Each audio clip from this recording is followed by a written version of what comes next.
Mangaldan National High School nakahanda na sakaling magpatupad ng outdoor classes dahil sa mainit na panahon. Narito ang report. Sa labas ng classroom, nagklase ang ilang learner ng Mangaldan National High School noong nakaraang school year dahil sa matinding init ng panahon. Isa ito sa pinaghandaan ng pamunuan ng paaralan ngayong nalalapit na pasukan.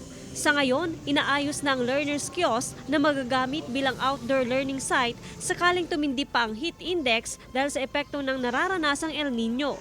Parang extension na rin po ng classrooms just in case nga po at magpatuloy ang mainit na panahon ay posible naman po na dito ganapin yung mga learning activities ng mga bata. Pinapawisan kami lagi tapos minsan nag-aagawan pa po sa air tikpan. Pinapayagan naman ng DepEd ang pagpapatupad ng outdoor classes.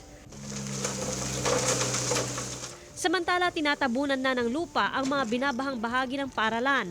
Mismong mga alumni ng paaralan ang nag-donate ng buhangin at lupa na gagamiting panabon.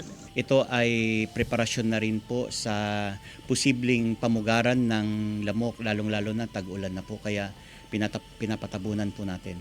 Kasama si Jing Dakanay, Joan Punsoy, One North Central Luzon.